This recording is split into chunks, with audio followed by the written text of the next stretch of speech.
പകലിനേക്കാളും നടുവേദന കൂടുന്നത് രാത്രിയിലാണോ? ഒരു പക്ഷെ നിങ്ങൾ കിടന്നുറങ്ങുന്ന രീതിയിലുള്ള എന്തെങ്കിലും മിസ്റ്റേക്ക് കൊണ്ടായിരിക്കും ഇങ്ങനെ സംഭവിക്കുന്നത്.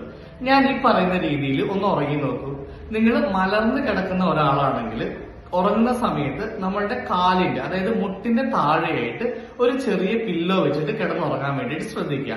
അല്ല, നിങ്ങൾ വലത്തേക്കോ ഇടത്തേക്കോ ചരിഞ്ഞു കിടക്കുന്ന ആളുകളാണെങ്കിൽ രണ്ട് കാലിന്റെയും ഇടയിലായിട്ട് നമ്മുടെ ആ മുട്ടിന്റെ ഭാഗത്ത് ഒരു ചെറിയൊരു പില്ലോ വെച്ചിട്ട്, കനം കുറഞ്ഞ ഒരു പില്ലോ വെച്ചിട്ട് ഉറങ്ങുക. ഇങ്ങനെ ഉറങ്ങുന്ന സമയത്ത് നമ്മുടെ ലോവർ ബാക്കിന്റെ ആ ഒരു കെർവില്ലേ, ആ ഒരു കെർവിന് കുറച്ചും കൂടി റിലാക്സേഷൻ കിട്ടുകയും അത് നമ്മുടെ ബൾജായിരിക്കുന്ന ഡിസ്കിന് റിലാക്സ് ആവുകയും അതുവഴി നമ്മുടെ സയാറ്റിക്ക നെർവിന് ഉണ്ടാകുന്ന ഇറിറ്റേഷൻ കുറയാനും സഹായിക്കുന്നുണ്ട്. അപ്പം ഇങ്ങനെ ഒന്ന് ഉറങ്ങി നോക്കുക. എന്നിട്ട് എങ്ങനെയുണ്ട്, വേദന കുറവുണ്ടോ ഇല്ലേ എന്നുള്ളത് എനിക്കൊന്ന് കമന്റ് ചെയ്യാം.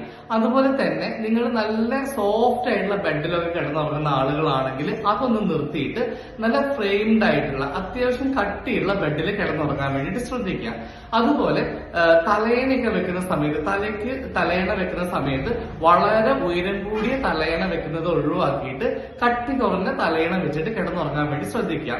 കിടന്നുറങ്ങുന്നതിന് മുമ്പ് നമ്മുടെ ആ ഒരു ലോവർ ബാക്കിൽ, നമ്മുടെ നടുവിന്, അതുപോലെ ബട്ടക്സിന്റെ ഏരിയയിലൊക്കെ കുറച്ച് തൈലം, അതായത് മഹാനാരായണ തൈലം അല്ലെങ്കിൽ സഹചരാതി തൈലം, ഇതിൽ ഏതെങ്കിലും ഒരു തൈലം ഒന്ന് ചൂടാക്കിയിട്ട് അവിടെ നിന്ന് തേച്ചിട്ട് കിടന്നുറങ്ങാൻ പോകുന്നത് വളരെ നന്നായിരിക്കും. ഇങ്ങനെ ചെയ്യുമ്പോൾ എന്താ സംഭവിക്കുന്നതെന്ന് വെച്ചിട്ടുണ്ടെങ്കിൽ നമ്മളുടെ ആ ഒരു ഭാഗത്തുള്ള മസിൽസിന്റെ സ്റ്റിഫ്നെസ് ഒക്കെ ഒന്ന് കുറയുകയും ഇതുവഴി നമ്മുടെ ആ ഒരു ഊരവേദനയ്ക്ക് റിലാക്സ് ആവുകയും ചെയ്യാറുണ്ട്.